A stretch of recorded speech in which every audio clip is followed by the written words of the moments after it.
All right, everybody. So here's the topic for tonight in D group: social media and the internet. Now, that is a huge topic, and there's so much to talk about in so little time.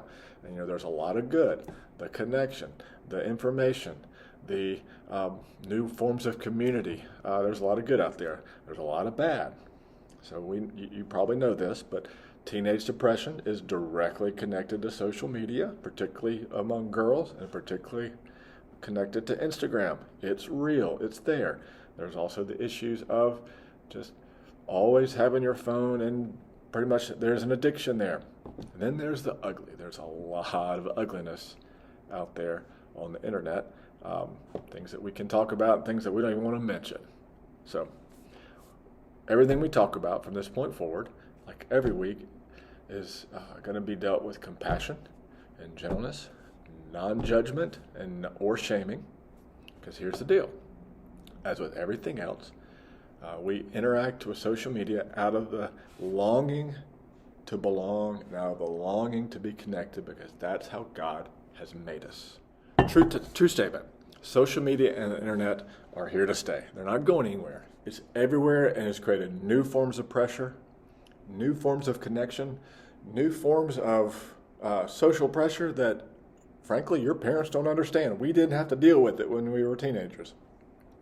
And that's something you need to keep in mind, and that's something they need to keep in mind when talking about it. It's just new. And here's the thing. Remember our illustration from last week about fire. The social media and the internet are like fire. When used correctly, when it's used rightly, it is informative, it is entertaining, it is fun, it can be encouraging, it can build community.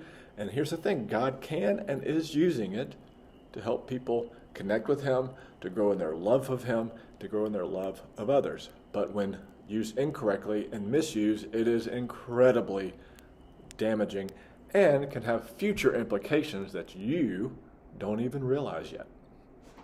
Things that we don't even know about yet. So a good reminder is that as followers of Jesus, we interact with everything as followers of Jesus. That's what we are. We're disciples. We're learning and we're following Jesus in every part of life, and this is part of life. Now here's the thing. We can talk about a lot of things about the internet and about social media, but one aspect that we're going to discuss tonight and want to address is the difference between privacy and secrecy. All right, here we go. But here, privacy is a big deal as a teen. You want it, you need it as part of growing up. You need your personal space, your private space.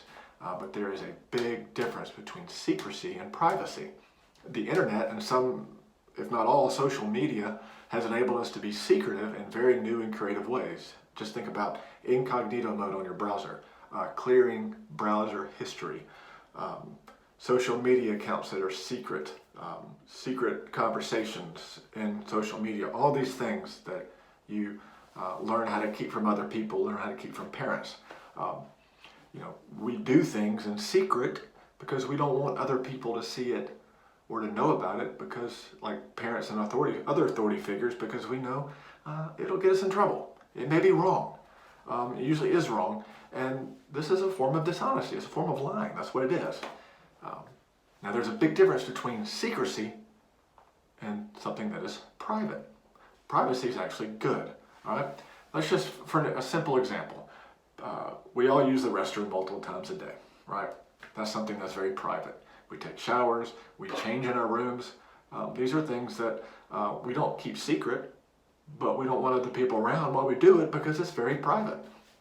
And for example, I went to the restroom this morning. You weren't there. No one else is in there because it's private. It wasn't wrong, but it's private. Okay?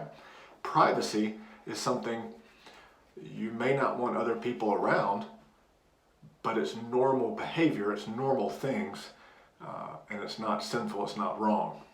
Okay? Again, let's go with the example. Like going number 2, just to kind of be gross here, but it's something we can all relate to.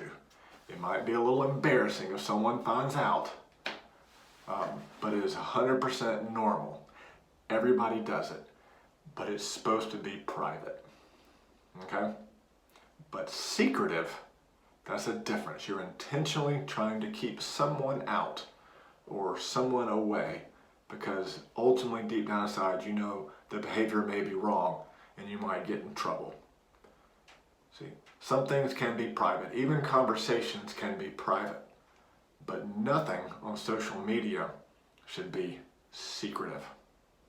Okay, and it's a big thing you need to wrestle with. The point of social media is for people to see it and to be upfront and show. You know, in Scripture, Jesus talked a lot about light and dark, and how things that were dark were done in the dark were sinful and secretive and wrong, and things that were done in the light were of God. And so I think that metaphor of darkness and light is very important for us. See, there's always been secretive things in the world, but the difference is today, if it's on social media, it's always going to be around, and we don't think about that. It is here to stay. So here is, as Jesus followers who are involved in social media and the internet, here's a non-judgmental opinion of your pastor. If you have secretive browser searches, secretive convos, secretive accounts, or share secretive messages, stop that and get rid of it and come clean to people you trust. It is better to live in the light than in secret. Now, here's the fact, is that we're doing those things.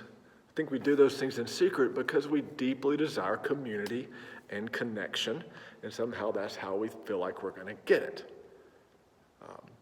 But there's a better way. There's a Jesus way for that, for community and connection. Now, I realize that some of you don't have much social media, but there's other forms of secrecy on the internet. There's more forms of secrecy in life that we all need to think about and pray about. Now, here's some scripture you can use in your D group as you discuss. First one is Ephesians 5, 8 through 11. For once you were full of darkness, and now you have light from the Lord. So live as people of light, for this light within you produces only what is good, right, and true. Carefully determine what pleases the Lord. Take no part in the worthless deeds of evil and darkness. Instead, expose them. Philippians 4:8. And now, dear brothers and sisters, one final thing. Fix your thoughts on what is true and honorable and right and pure and lovely and admirable. Think about things that are excellent and worthy of praise. Look, the internet is an amazing gift and tool. It is a tool and a gift for sharing life, for encouraging, for community, and for sharing faith. And it needs to be used like that. It can be fun, it can be funny, it can be entertaining, it can be an amazing thing. But it can also be a fire that you lose control of when it is used inappropriately and sinfully. As Jesus followers, let's use it with a holy purpose. Hope you have a good time discussing it. Bye.